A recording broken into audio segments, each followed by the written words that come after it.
הדבר הראשון שאני חושבת עליו זה כסף. מעצר זה הליך משתלם. זה הליך שטוב לייצג. זה הליך קצר. אתה מקבל תשלום ואתה מסיים את הטיפול תוך פרק זמן קצר. מספר שבועות, במקרים מסוימים זה יכול להגיע לכמה חודשים, לא יותר מזה. זה נותן הכנסה טובה למשרד.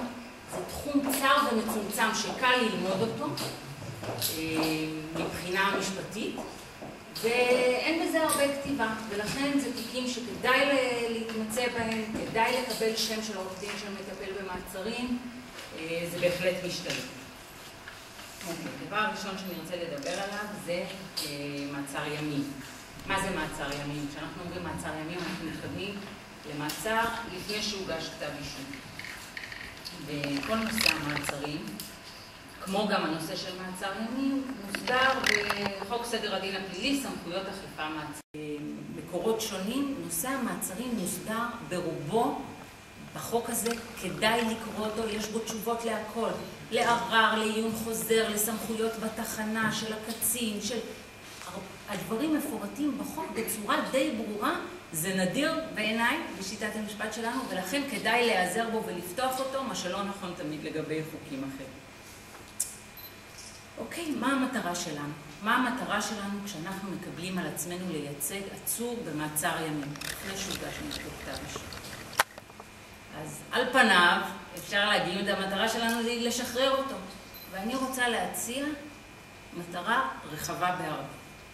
המטרה שלנו כעורכי דין שמייצגים עצור במעצר הימים היא למזער את הנזקים שלו, סך הכל הנזקים שלו. והנזקים שלו במעצר ימים הם לא רק העובדה שהוא יושב במעצר. הנזקים שלו יכולים להיות הרבה יותר גרועים, הרבה יותר ארוכי טווח. התפקיד שלנו למנוע ממנו נזקים לא מוצדקים בתיק עצמו, במה שיהיה בעתיד. וכל זה צריך להיות לנגד עינינו, לא רק המחשבה, גם המחשבה איך אנחנו מוציאים אותו, אבל לא רק המחשבה איך אנחנו מוציאים אותו. איך אנחנו פה מונעים נזקים לא מוצדקים לעתיד, שילוו אותו לאורך זמן. אנחנו מייעצים לו בשלב הזה, והתפקיד של הייעוץ הוא לא פחות חשוב, בעיניי גם יותר חשוב מהתפקיד של לשחרר. אוקיי, פעולה מיידית ראשונה. אנחנו בדרך כלל יוצרים איתנו קשר מהמשפחה. אם אנחנו ממונים איתם הסניגוריה, אז אנחנו יכולים ליזום קשר עם המשפחה. והדבר הראשון הוא לקבל כמה שיותר מידע מהמשפחה, ולקחת אותו בערבון מוגבל. כי לא בהכרח הם יודעים את הדברים, אבל לקבל מהם את מה שהם יודעים. קודם כל, הכי טריוויאלי, לקחת שם של העצור, לא של מי שמדבר איתנו, אלא של העצור. מספר תעודת זהות שלו, איפה הוא עצור, אם הם יודעים מי החוקר שמטפל, מה מספר הטלפון שלו, אם הם יודעים מה החשדות, אם הם יודעים מי עוד נעצר יחד עם האיש שלנו, אם הם יודעים עד מתי הוא עצור, מתי צפוי להיות הערכת מעצר, כי כל פעם פונים אליך בשלב אחר, ואתה אוסף מהם את כל המידע שיש להם. הדבר הבא שאנחנו עושים אחרי שאספנו את כל מה שאנחנו יודעים מהמשפחה, זה יוצרים קשר עם התחנה. בתחנה אני נוהגת קודם כל לזהות את החוקר שזה התיק שלו. לכל תיק יש את החוקר שלו. כדאי לקחת את מספר הטלפון הנייד שלו, הוא ישמש אותנו בהמשך, אם נצטרך לדעת איפה האיש שלנו נמצא כרגע כדי לבקר אותו, או אם נצטרך לדעת מתי מביאים אותו, באיזו שעה מביאים אותו בפני שופט.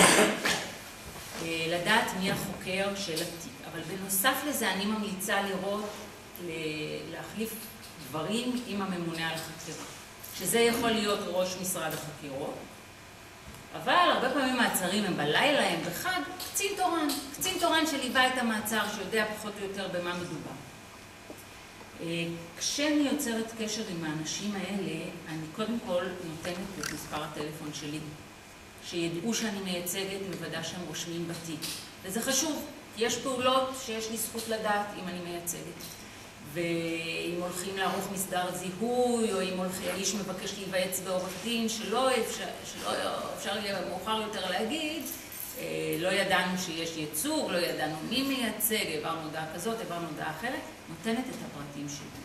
אחר כך אני מנסה לקבל כמה שיותר פרטים מהחוקר עצמו, בצורה לא פורמלית. ומקבלים אינפורמציה. לפעמים יותר, לפעמים פחות. קודם כל, מה החשדות? על מה האיש עצור? מנהלים שיחה לא פורמלית, מנסים לדשש, להריח לאן דברים הולכים.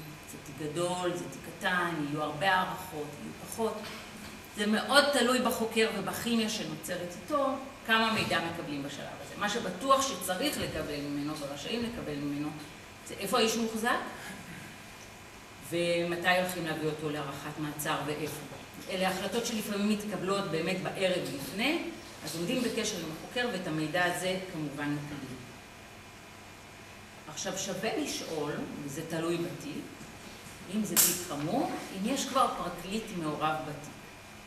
אנחנו חושבים תמיד שהתיק נחקר ואחר כך עובר לפרקליטות, אבל בתיקים חמורים הרבה פעמים כבר בשלב מוקדם מאוד יש פרקליט מלווה, פרקליט בעיקר בעבירות חמורות יותר.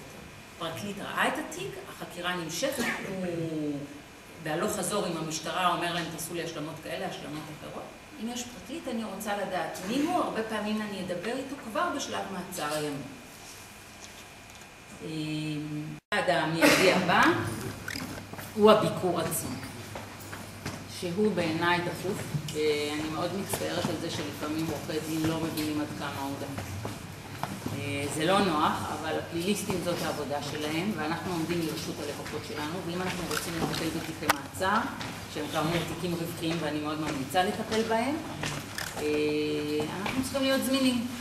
ואם יש עצור והוא עכשיו בחקירה, עוזבים הכל, אם זה עניינים אישיים, אם זה עניינים אחרים בעבודה, והולכים ונפגשים עם העצור, לפעמים בשעות ערב מאוחרות, אם זה ביקור ראשון, מתי שצריך הולכים ויושבים בנחת עם העצור. עכשיו, אני רוצה להגיד לכם שאני חושבת שהקושי הגדול ביותר והמזיק ביותר של העצור במעצר ימים הוא קושי נפשי. ואני חושבת שזה נכון גם לגבי עצורים שזה פעם ראשונה והם אנשים נורמטיביים, וגם לגבי עצורים שזה לא המעצר הראשון שלהם, והם אנשים מורגלים בפלילים, ומשהו מאוד קשה קורה ברגע שפותחים את החיים שלך אחר, ומכניסים אותך לבידוד מהעולם החיצון. כי זה מה שקורה במעצר.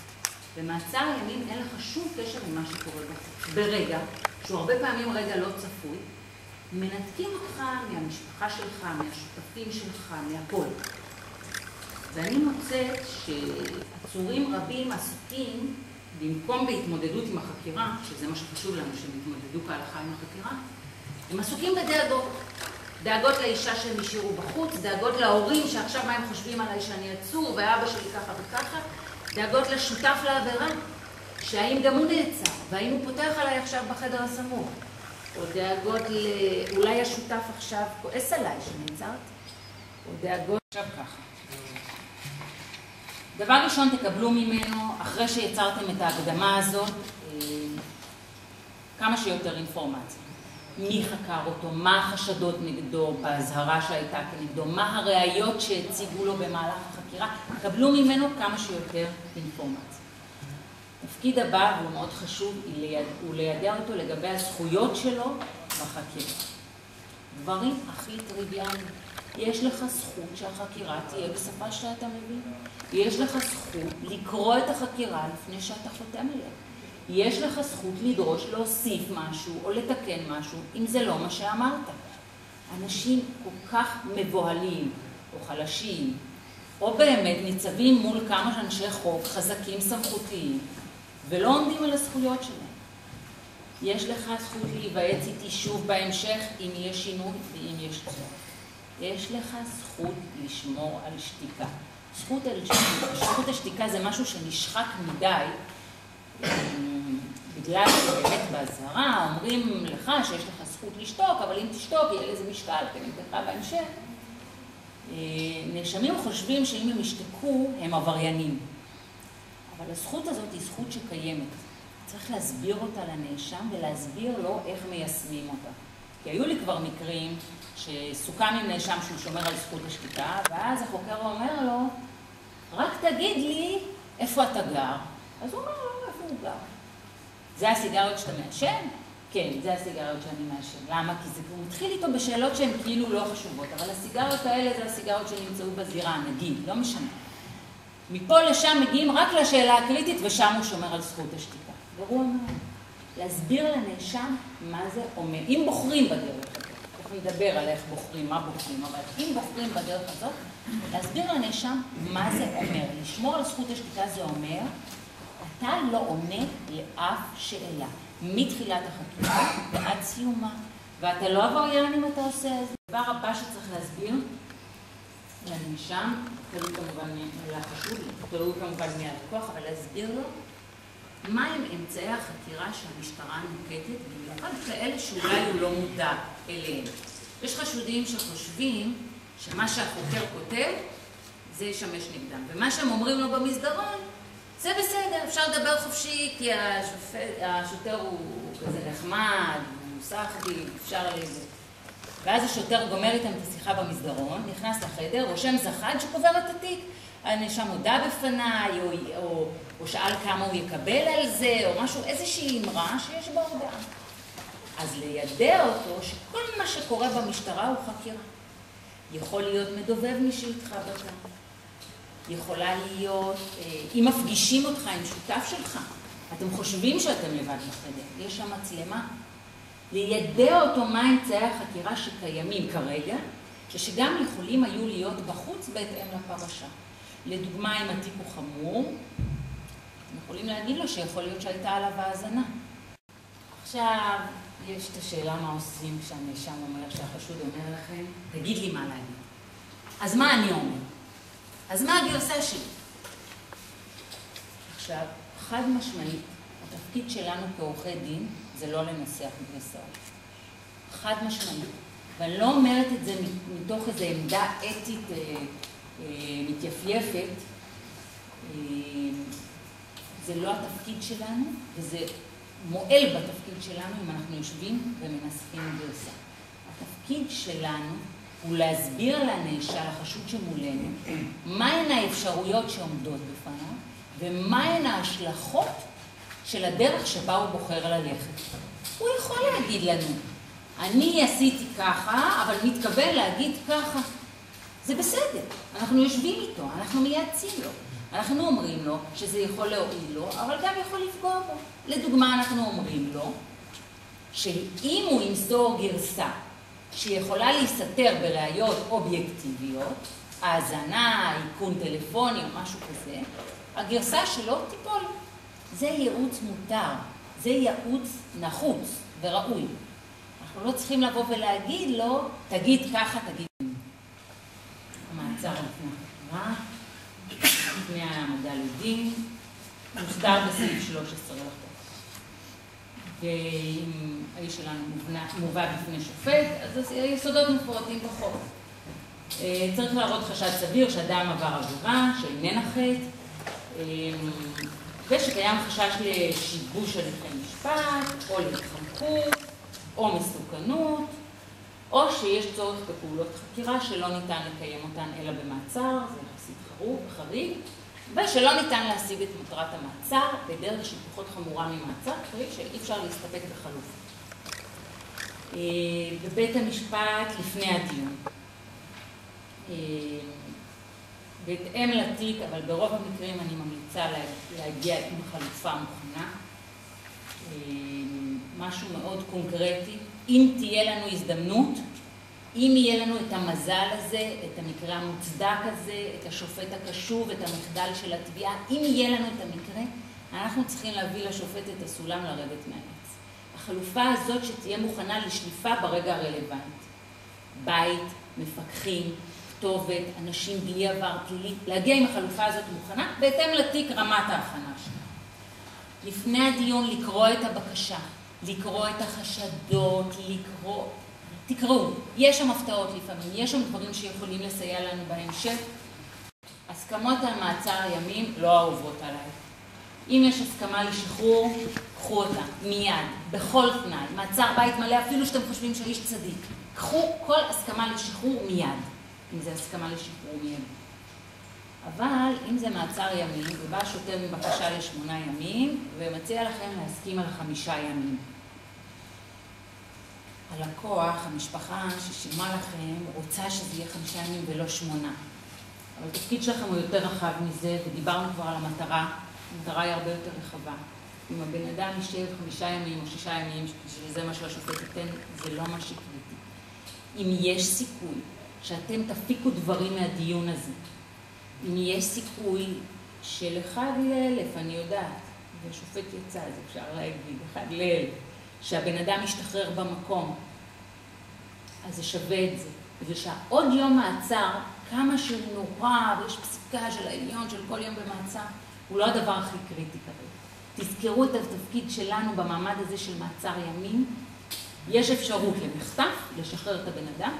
יש אפשרות שגם ככה נצליח לקצר ל5 ולפעמים ל4. ויש אפשרות שנקבל אינפורמציה או נפיק רווחים. נקבל החלטה של השופט בעקבות הדיון שעל המשטרה לבצע את הפעולות האלה ככה וככה, ואנחנו מגיעים להערכה הבאה, עוד 5 ימים או 6 ימים, אנחנו מגיעים עוד 6 ימים, והאיש שלנו ישב עוד יום מעצר. אנחנו מגיעים כבר עם החלטה שמאוד משמשת אותנו. נשק בהערכה הבאה. זאת אומרת, יש גישות שונות לגבי הסכמות במעצר. אנחנו מגיעים לדיון עצמו, בשעה טובה ומוצלחת. אני פשוט מניחה שאלה דברים שיותר ידועים לכם, למרות שהקהל הוא מאוד מגוון, ויש פה אנשים ותיקים שיודעים את המלאכה, ויש גם צעירים שהצטרפו לשורות הלשכה האחרונה, אז אני מנסה להאזין. בדיון עצמו יש פעמים שטוענים טיעונים משפטי, זה נדיר, זה לא רוב הפעמים. יש טיעונים משפטיים, לפעמים מביאים לך עצור והמעצר כבר לא חוקי. לפעמים יש הצהרת תובע והיא מנוסחת שלא כדין. זה נדיר. רוב התיקים של מעצר ימים הם תיקים עובדתיים.